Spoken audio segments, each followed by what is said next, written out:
Hey everyone, and welcome to This Explainer. Today, we are diving straight into a massive multi-level recruitment drive happening over at the Central Institute of Technology, Kokrajhar. Listen, if you're looking to build a career in emerging tech, whether you're fresh out of school and just starting out, or you're a seasoned researcher, you are definitely going to want to pay close attention. We're going to unpack exactly what they're looking for, what the compensation looks like, and exactly how you can get your foot in the door. Okay, let's dive into this. We're going to cover the whole ladder of opportunity today, starting with emerging tech at CIT, then walking through support and entry-level roles, project associate positions, senior faculty and instructors, the important terms and conditions, and finally, your exact application action plan. Section 1. Emerging Tech at CIT, the Multi-Level Capacity Building Project. So, to set the stage, this entire operation is housed within the Department of Computer Science and Engineering at CIT Kokrajhar, which is a deemed-to-be university under the Ministry of Education. The project itself has this very ambitious title, Multi-Level Capacity Building and Skilling in Industry-Aligned Emerging Technologies. This isn't just about putting bodies in chairs, right? It's about building a robust pipeline of tech talent that is custom-tailored for what the modern industry actually needs. Before we get into specific job titles, I need you to know about a golden thread running through almost this entire recruitment drive. For nearly all the technical roles we're about to look at, having strong fundamental chops in AI, machine learning, IoT, or cybersecurity is going to give you a massive advantage. They also specifically call out a need for solid Python skills, general computer coding, and mathematics. Oh, and here's a pro tip. They're actively looking for candidates who are willing to enroll in a PhD program right there at CIT Kokrajhar. Definitely keep these preferred skills in the back of your mind as we climb this ladder of opportunity. Section 2. Support and entry-level roles, your first rung. All right, first up on the ladder is the office assistant position, and they're looking to fill one spot here. The absolute baseline requirement is a graduate degree in any discipline, plus 2 years of experience in an academic institution or an S&T organization. The pay goes up to $24,000 a month depending on your background, and the age limit caps out at 35.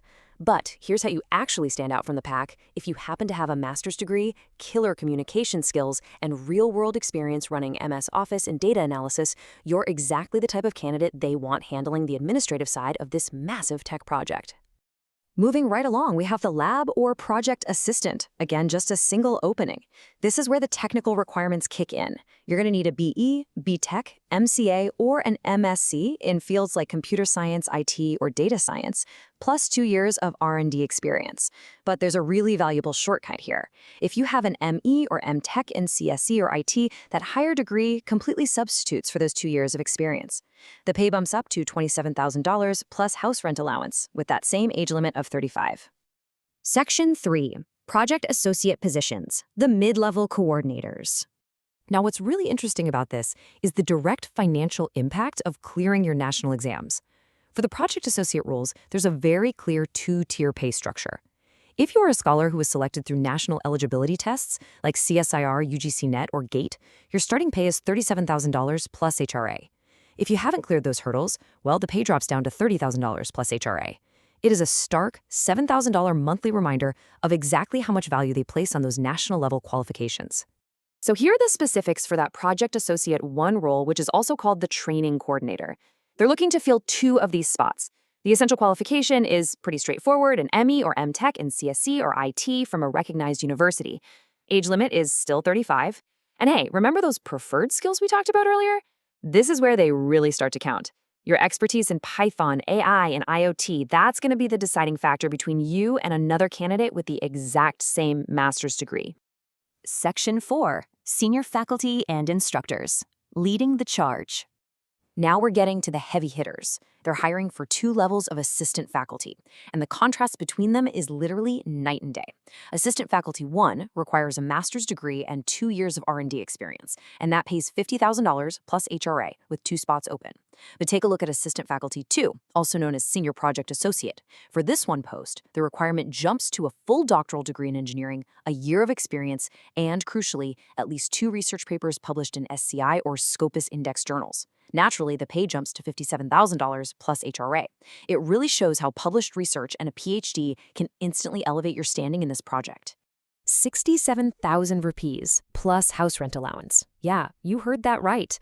This is the absolute top salary offered in this entire recruitment drive, reserved for the peak of this project's hierarchy. So, what does it take to earn it? Let's take a look. To secure that principal project associate or course instructor role, the bar is set incredibly high. You need a doctoral degree in engineering, 4 full years of R&D experience, and 4 research papers in SCI or Scopus indexed journals. Because this role demands such an extensive background and heavy academic rigor, notice that the maximum age limit has actually been raised to 50 years old, instead of the 35-year limit we saw for literally every other position. Section 5. Important terms and conditions. The fine print. Okay, we need to talk about the fine prints, because this quote right from the source material is essential. These are strictly temporary project roles, period. Crucially, being selected doesn't give you any claim whatsoever to a regular, permanent position at CIT Kokrajhar down the line. Furthermore, you aren't going to get standard regular employee benefits. That means things like institutional housing or medical facilities are just not part of the package. It's purely an assignment for the duration of this specific capacity building project. And this brilliantly illustrates just how dynamic and performance-driven these roles really are. Your work isn't just evaluated once a year. You're going to face half-yearly appraisals to determine if you get to stick around for the next year. On the flip side, though, if you absolutely crush it, there is a provision for an annual increment of up to 10%, subject to project norms. And just a quick practical heads up for applicants, there is no travel or daily allowance paid for attending the interview, so you'll have to cover your own logistics to get there. Section 6. Your application action plan. The final countdown. So the crucial point here is this incredibly tight turnaround time. It's a fast 2-step sequence. First, you've got to submit your application using their online Google Form link no later than 5 p.m. on May 24, 2026. Then, literally just 2 days later, you must physically show up for the walk-in interview on Tuesday, May 26, 2026. You need to be standing in CSE Lab 3, Department of CSE at CIT Kokrajhar in Assam by 10:30 a.m. sharp. Your selection is going to be based purely on your qualifications, your experience, and how well you perform in that room. So, I'll leave you with this final thought.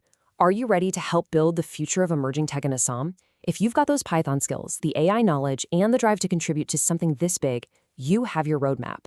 And hey, if you have any genuine clarifications about the selection process, shoot them an email at project.mcp@cat.ac.in. Just remember, they won't take phone calls or answer basic eligibility questions that are already in the document. Best of luck to everyone applying, and thank you so much for joining me for this explainer.